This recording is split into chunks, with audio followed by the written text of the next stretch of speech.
என்ற ஒரு இன மக்கள். இவங்க ஹியூமன்ஸ் மாதிரி இல்லாம கொஞ்சம் டிஃப்ரெண்டா இருப்பாங்க.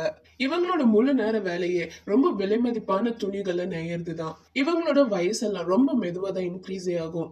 இந்த இன மக்களுக்கு சில சக்தி இருக்கு, அதனால ஹியூமன்ஸை விட்டு தள்ளி இவங்க எல்லாம் தனியா தான் இருக்காங்க. இந்த மக்கள் எல்லாரும் ஒரே மாதிரியான ஆடையை தான் போட்டிருப்பாங்க. மூஞ்சி எல்லாத்துக்கும் ஒரே மாதிரி தான் இருக்கும். எல்லாருமே முடி வச்சிருப்பாங்க. எப்படி அவங்க டிஃபரன்ஸ் தெரிஞ்சுக்கிறதுனா, பெண்கள் எல்லாமே ஃப்ரீ ஹேர்ல இருப்பாங்க, ஆண்கள் போனிடெயில் மாதிரி ஜடை போட்டிருப்பாங்க. இவ தான் படத்தோட ஹீரோயின் மேக்யூவா. இவளுக்கு பேரண்ட்ஸ் கிடையாது, அக்கா மட்டும்தான். அவங்க அக்கா தான் அவங்க ஹீபியோல் யூனிட்டோட பிரின்சஸ். இவளோட ஃப்ரெண்ட்ஸ் எல்லாம் அவங்க ஃபேமிலி கூட ஹாப்பியா இருக்கிறத பார்க்கும்போது இவளோட பேரண்ட்ஸ் நிறையவே மிஸ் பண்ணுவா, தனியா இருக்க மாதிரி ஃபீல் பண்ணுவா. சோகத்திலேயே அவ ஜன்னல் கிட்ட உட்காந்து வேடிக்கை பார்த்துட்டு இருந்தா. ஒரு பையன் நைட் நேரம் எங்கேயோ போயிட்டு இருக்கான். எங்க போறான்னு அவனை ஃபாலோ பண்ணி போறா இவளும். அந்த பையன் அவனோட கேர்ள் ஃப்ரெண்டை மீட் பண்றதுக்காக போயிருக்கான். அவங்க நின்னுட்டு இருக்க இடத்துல நிறைய ஃபிளாஸ்ல இருக்கு. திடீர்னு அது எல்லாமே ப்ளூம் ஆகுது. அவங்க இன மக்களுக்கு இப்ப ஏதோ ஒரு ஆபத்து வருது. நிறைய மான்ஸ்டர் அனிமல்ஸ் எல்லாம் அவங்களோட இடத்துக்கு வருது. அது எல்லாமே ஹியூமன்ஸோடது. இவங்களோட இடத்துக்கு நிறைய படை வீரர்கள் வந்திருக்காங்க. மேக்யூவாவை காப்பாத்துறதுக்காக ஒரு இடத்துல க்ளோஸ் பண்ணி வச்சிடுறாங்க. இவங்க இப்ப எதுக்காக வந்திருக்காங்கன்னா, மேக்யூவாவோட அக்கா லெய்லியாவை ராஜா கூட்டிட்டு வர சொல்லியிருப்பாரு. இவங்க கூட்டிட்டு வந்த மிருகம் ஒண்ணு அதோட கண்ட்ரோலை இழந்துடுது. அது அப்படியே பறந்து போய் மேக்யூவா எந்த இடத்துல இருக்காலோ அங்க விழுந்துடுது. அங்க நிறைய துணிகள் இருக்கு, அது எல்லாமே அந்த மிருகத்து மேல சுத்திடுது. மேக்யூவாவும் அதுல மாட்டிக்கிறா. அவங்க கோட்டையில இருந்து அந்த மிருகம் பறந்துடுது. இவ்வளவு அதுல மாட்டிட்டு தொங்கிட்டே போறா. கொஞ்ச நேரத்துல அந்த மிருகம் ரொம்ப ஹீட் ஆகி மாட்டிருக்க துணி எல்லாமே எரியுது. இவ தொங்கிட்டு இருக்க துணி எரிஞ்சு காட்டுல விழுந்துடுறா. இவ கோட்டையை விட்டு ரொம்ப தூரத்துக்கு வந்துட்டா. அங்க என்ன நடந்ததுன்னு இவளுக்கு தெரியல. அங்க இருந்து அவங்களோட இடத்த பாக்குறா. ஃபுல்லா நெருப்புல எரிஞ்சிட்டு இருக்கு. அவ இன மக்கள் எல்லாத்தையுமே வந்த சோல்ஜர்ஸ் அழிச்சிட்டாங்க. இனிமேல் இவளுக்கு யாருமே இல்ல. சூசைட் பண்ணிக்கலாம்னு போறா. இவளுக்கு ஒரு குழந்தை அழுற சத்தம் கேக்குது. அந்த இடத்துக்கு போறா. அது ஒரு நார்மல் ஹியூமன் வாழ்ந்துட்டு இருக்கு, ஒரு குடிசை. இறந்து போன நிலைமையில ஒரு லேடி இருக்காங்க. அவங்களோட கையில ஒரு குழந்தை இருக்கு. அந்த குழந்தை தான் அழுந்துட்டு இருக்கு. அங்க ஒரு ஆள் இருக்கான். அவன் இந்த கொலைய பண்ணல. அந்த வழிய போனவன் குழந்தை அழுற சத்தத்தை கேட்டுட்டு அங்க வந்திருக்கான். மேக்யூவாக்கு அந்த குழந்தைய பார்த்ததுமே மனசு ரொம்ப ஒரு மாதிரி கஷ்டமாயிடுது. சின்ன குழந்தை தனியா விட்டுட்டு போனா இறந்துருன்னு அதை இவ வளர்க்கறதுக்கு முடிவு பண்றா. குழந்தைய எடுத்துட்டு ஒரு கிராமத்துக்கு போறா. அங்க ஒரு வீட்டுல இருக்கவங்க இவ குழந்தையோட வந்ததை பார்த்துட்டு இவளுக்கு உதவி பண்றாங்க. அந்த வீட்டுல 2 பசங்க இருக்காங்க. அவங்க இந்த குழந்தைக்கு ஏரியல் என்ற பேரை வைக்கிறாங்க. மேக்யூவா ஏரியல் அவனோட மகனா வளர்க்கறா. இவளோட உருவத்தை பார்த்தே அவங்க இவ ஹீபியோல் இனத்தை சேர்ந்தவன்றத தெரிஞ்சுக்கிறாங்க. அங்க இருக்க மக்கள் எல்லாம் அவளுக்கு எந்த ஆபத்தும் வந்துடக்கூடாதுன்னு அவ ஹேர் கலர் எல்லாம் சேஞ்ச் பண்ணி அவளை கம்ப்ளீட்டா ஒரு நார்மல் ஹியூமன் மாதிரி மாத்திடுறாங்க. யாருமே இல்லாம அனதியான அவளுக்கு இப்ப எல்லாமே இருக்கிறது ஏரியல் மட்டும்தான். ஏரியலுக்கு ஒரு அன்பான அம்மா கிடைச்சிருக்காங்க. 2 பேரும் ரொம்பவே சந்தோஷமா இருக்காங்க. அவங்களோட லைஃபை என்ஜாய் பண்றாங்க. அங்க இருக்க சின்ன பசங்க எல்லாம் ஏரியல் பார்க்க அவனோட அம்மா மாதிரி இல்லாதனால அவனை நிறையவே கிண்டல் பண்றாங்க. ஆனா ஏரியல் அவங்க யார் சொல்ற எதையுமே பெருசா கன்சிடர் பண்ணிக்கிறதே இல்ல. அவனுக்கு அவனோட அம்மா மேக்யூவாவை ரொம்பவே பிடிக்கும். மேக்யூவா அவளுக்கு தெரிஞ்ச தையல் தொழில தான் இப்ப அங்கேயும் பாத்துட்டு இருக்கா. துணியை எப்படி நெய்யணும்ன்றத ஏரியலுக்கும் கத்து கொடுக்கறா. ஏரியலுக்கு ஒரு பெட் டாக் இருந்தது, அது இறந்துடுது. ஏரியல் டாகுக்காக ரொம்பவே ஃபீல் பண்றான். அதெல்லாம் பார்க்கும் போது மேக்யூவாவும் ஃபீல் பண்றா. இவளுக்கு சீக்கிரம் வயசாகாது. இவளுக்கு முன்னாடியே ஏரியல் இறந்துடுவான். இவன் நெய்ற துணி எல்லாம் சேல் பண்றதுக்காக ஒரு ஷாப்புக்கு எடுத்துட்டு போவா. அந்த ஷாப் ஓனருக்கும் இவ ஹீபியோல் இனத்தை சேர்ந்தவன்றது தெரியும். அரண்மனையில இருந்து கிராம மக்களுக்கு ஒரு துணில ஏதோ இன்விடேஷன் வந்திருக்கு. அந்த துணில என்ன எழுதிருக்குன்றத அவளை படிக்க சொல்றாரு. அது என்ன இன்விடேஷன்னா, அவங்க நாட்டு இளவரசருக்கும் லெய்லியாவுக்கும் கல்யாணம். இவளோட அக்கா லெய்லியா உயிரோட தான் இருக்காங்க. மேக்யூவா எப்படியாவது கல்யாணத்தை தடுத்து நிறுத்துறதுக்காக ஏரியல கூட்டிட்டு அவளோட அக்காவை பாக்குறதுக்காக போறா. அவங்க ஒரு கப்பல்ல பயணம் செஞ்சிட்டு இருக்காங்க. அங்க இவளோட இனத்தை சேர்ந்த இன்னொரு ஒருத்தனையும் பாக்குறா. அவளோட நேம் கிரீம். இவ அக்காவோட காதலன். சோல்ஜர்ஸ் இவங்க இன மக்கள் அழிச்சப்ப சிலர் தப்பிச்சிருப்பாங்க. அவங்க எல்லாரும் லேலியாக்கு இப்ப இந்த நாட்டு ராஜா கூட கல்யாணம் ஆக போறது தெரிஞ்சு அவளை காப்பாத்தி கூட்டிட்டு போறதுக்காக வந்திருக்காங்க.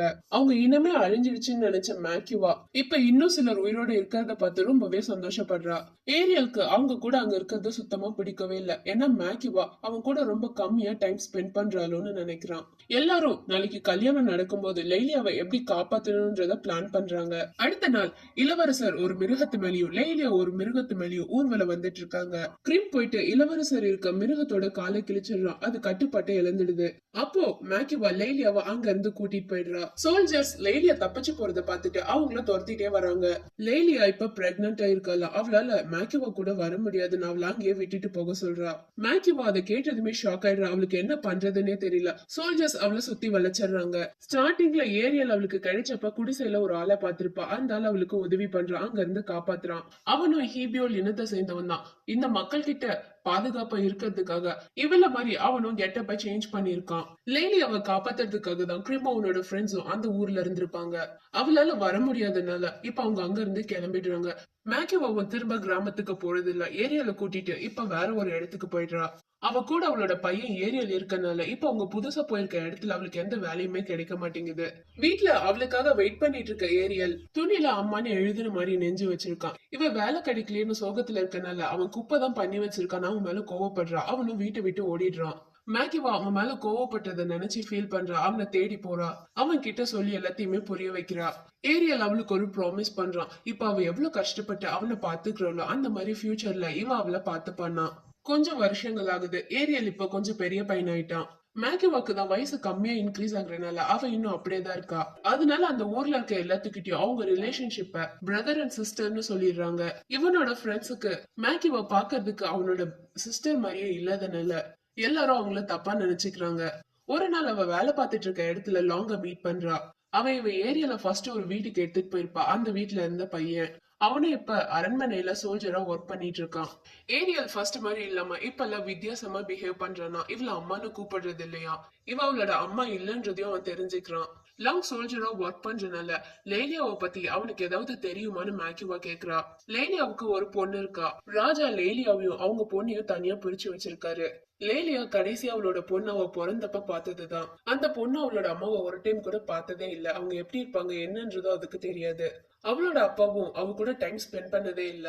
லேலியாவை எதுக்கு இளவரசருக்கு கல்யாணம் பண்ணி வச்சிருப்பாங்கன்னா இவங்க கிட்ட இருக்க மான்ஸ்டர்ஸ் எல்லாம் அழிஞ்சிட்டே வருது. ஹீபியோல் இனத்தை சேர்ந்தவங்களுக்கு அந்த மான்ஸ்டர்ஸ திரும்பவும் உருவாக்கக்கூடிய சக்தி இருக்கு. ஆனா லேலியா ஹியூமனை கல்யாணம் பண்ணிக்கிட்டனால அவங்களோட குழந்தைக்கு அந்த மான்ஸ்டர்ஸ கட்டுப்படுத்தக்கூடிய திரும்ப உருவாக்கக்கூடிய முழு சக்தியும் இல்ல. மேக்கிவால இனிமேல் அந்த ஊர்ல இருக்க முடியாது. ஏன்னா சோல்ஜர்ஸ் அவளை தேடிட்டு இருக்காங்களா. லாங் திரும்பவும் அவளை அவன் கூட கிராமத்துக்கே வந்துட சொல்றான். மேக்கிவா அவங்க வீட்டுக்கு போனப்பயே அவனுக்கு அவளை பிடிச்சிருக்கும். இப்ப அவளை மேரேஜ் பண்ணிக்கிறேன்னு சொல்றான். மேக்கிவாக்கு அதுல கொஞ்சம் கூட விருப்பமே இல்ல. ஏரியல் தான் அவளோட பையன். அவளுக்கு இருக்க ஒரே சொந்த ஏரியல் மட்டும்தான். அவளுக்கு அவன் மட்டும் அவ கூட இருந்தா போதுமா. ஏரியல் வீட்டுக்கு வரான். அவங்க ரிலேஷன்ஷிப்ப எல்லாரும் தப்பா பாக்குறதுனால அவளை ஒரு கல்யாணம் பண்ணிக்க சொல்றான். மேக்கிவா வேற எங்கேயாவது போயிடலாம்னு சொல்றா. ஏரியலுக்கு இதுக்கு மேலயும் அவ கூட எங்கேயும் டிராவல் பண்றதுக்கு விருப்பம் இல்ல. அடுத்த நாள் லாங்க மீட் பண்றான். அவங்க கூட இவனையும் ஒரு சோல்ஜரா சேர்த்துக்க சொல்றான். அவங்க பேசிக்கிற எல்லாத்தையுமே மேக்கிவா கேக்குறா. ஏரியலோட சிச்சுவேஷன் என்னன்றதையும் அண்டர்ஸ்டாண்ட் பண்ணிக்கிறா. அவன் வீட்டை விட்டு போனதும் இவளை யாரோ ஒருத்தர் கடத்திடுறாங்க. அப்படியே கொஞ்சம் வருஷம் போகுது. மேக்கிவாவா கடத்தினது அவளோட இனத்தை சேர்ந்த கிரிம் தான். அவளை திரும்பவும் ஹீபியோலாவே மாத்துறான். அவனால லேலியா இல்லாம இருக்க முடியல. இவளோட உதவி மூலியமா அவளை அரண்மனையில இருந்து கூட்டிட்டு வந்துடலான்னு பிளான் பண்றான். ஏரியலுக்கும் ஒரு ஃபேமிலி இருக்கு. அவன் மேரேஜ் பண்ணிக்கிட்ட பொண்ணு.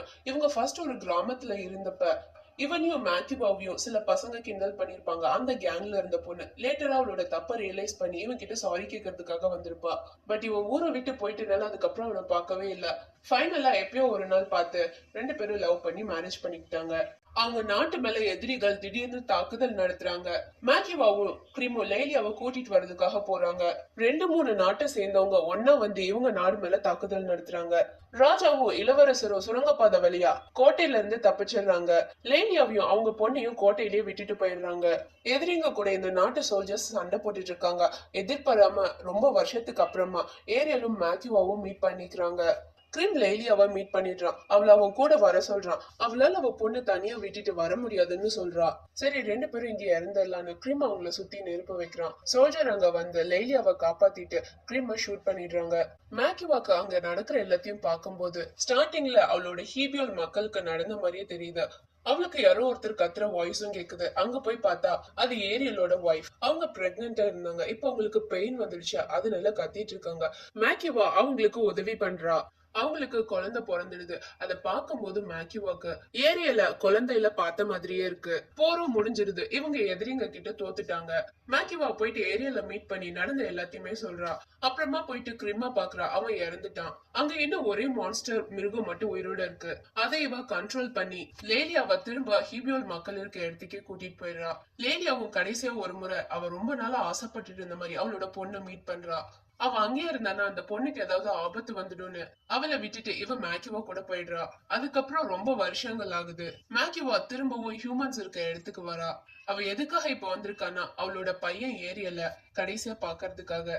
ஏரியலுக்கு ரொம்ப வயசாயிடுச்சு. இவ அவனை ஃபர்ஸ்ட் மீட் பண்ணப்ப அவனுக்கு குளிராம இருக்கிறதுக்காக இவகிட்ட இருந்து ஒரு துணி அவனை சுத்தி வச்சிருப்பா. அது இன்னும் அவகிட்ட இருக்கு. அந்த துணிய இப்ப அவன் மேல வைக்கிறா. ஏரியல் லாஸ்டா அவனோட அம்மாவை பார்த்துட்டு இறந்துடுறான். மேக்யூவா எப்பயுமே அழமாட்டேன்னு அவனுக்கு ப்ராமிஸ் பண்ணிருப்பா. அந்த ப்ராமிஸ் அவளே பிரேக் பண்ணிடுறா. அவன் அவளை விட்டு போனதை நினைச்சு ரொம்பவே ஃபீல் பண்ணி அழுறா. இனிமேல் அவளுக்கும் ஹியூமன்ஸ்க்கும் எந்த சம்பந்தமும் இல்ல. அவளுக்காக இருந்த ஏரியலும் இப்ப இறந்துட்டான். அவ திரும்பவும் ஹீபியோலிக்கே போயிடுறா. ஓகே